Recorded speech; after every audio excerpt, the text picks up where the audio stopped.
Eh bien salut à tous, je suis la Salamandre et aujourd'hui nous allons parler d'un manga qui est probablement devenu un de mes mangas préférés, je parle bien sûr d'Erased. Par contre je vous préviens, ça va spoil le premier épisode, sur ce, bonne vidéo. D'ailleurs je vous préviens déjà, je prononce très mal le nom des personnages.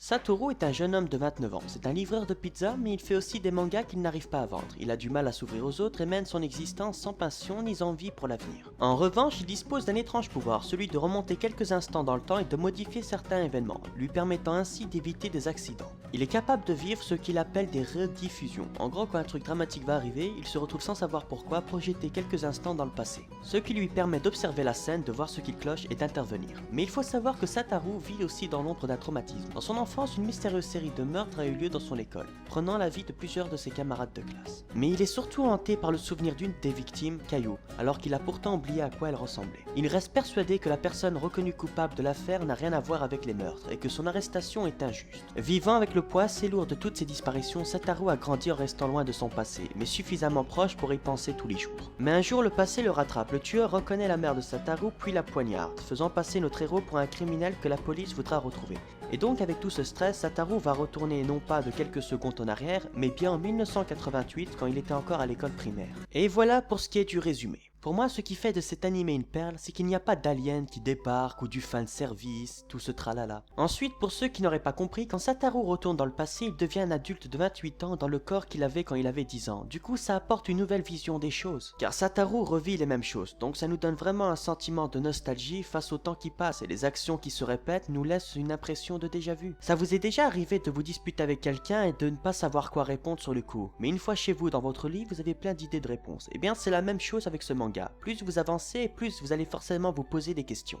Que ferions-nous s'il nous était possible de remonter le temps? Toutes ces petites choses que nous avons pu faire ou dire et que nous regrettons aujourd'hui. Tous ces gens que nous avons rencontrés mais que nous n'avons pas vraiment cherché à mieux connaître. Adulte dans la peau d'un enfant, Satoru se voit capable d'orienter ses choix en fonction des conséquences qu'elles auront dans l'avenir et qu'il connaît déjà. Mais connaître l'avenir ne suffit pas à le modifier. Beaucoup de choses restent encore à déterminer, rendant les actions de Satoru tendues et stressantes. Touché par la solitude de Kayu, il fera tout pour la protéger et essayer de lui offrir un avenir. Mais tous ces nouveaux choix que Satoru fait maintenant et qu'il n'avait pas fait dans le passé va forcément faire évoluer la situation vers des situations qu'il ne connaît pas. Après, le héros va devoir se poser plein de questions. Et si se rapprocher de Kayu n'offrait pas au tueur l'occasion de s'en prendre à d'autres enfants solitaires? Et si permettre à Kayu de s'ouvrir ne rendait pas d'autres enfants plus renfermés? Pendant tout le manga, il y a cette tension permanente de savoir si ses actions obtiendront l'effet voulu. Satoru est aussi une victime du temps qui joue avec et contre lui. Car le héros a oublié tous ses souvenirs d'enfance et beaucoup de ses souvenirs lui reviennent en temps réel, au moment même où il entreprend l'action. Et donc on comprend vite que remonter le temps, ça suffit pas. À qui le héros peut faire confiance? Quels sont les événements où il ne doit pas avoir peur que quelqu'un se fasse tuer?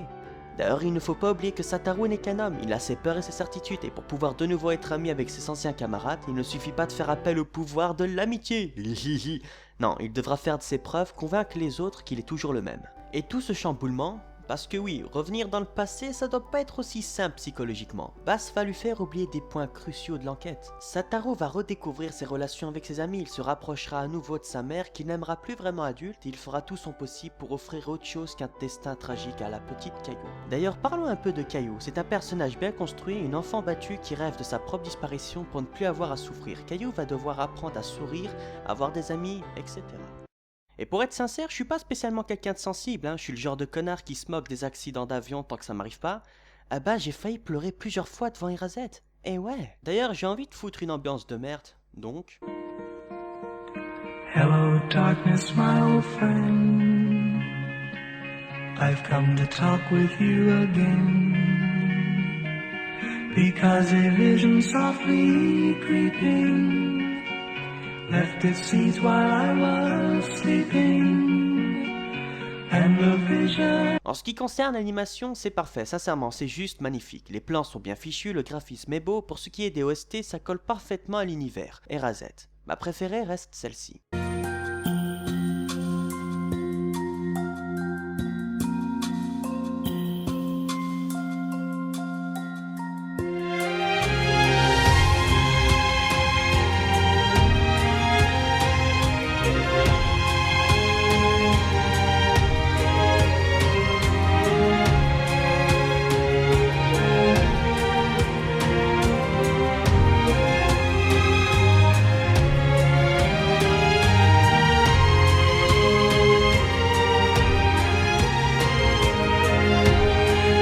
doublage, j'adore l'alternance voix adulte et voix d'enfant de Sataru. Bon après, je trouve l'opening un peu hors sujet, mais à mon avis ils ont fait ça pour pas que ça spoile l'histoire. Après, est-ce que ce manga a des défauts? Oui, mais sincèrement, le reste est tellement génial qu'on n'y fait même pas attention. Par exemple, je trouve que le pouvoir de Sataru est un peu mal expliqué, tout simplement parce que parfois il se déclenche sans aucune raison. Et bon, il y a un autre défaut, c'est celui du tueur que je trouve un peu trop cliché. Sincèrement, j'avais compris qui c'était au bout de 2 épisodes.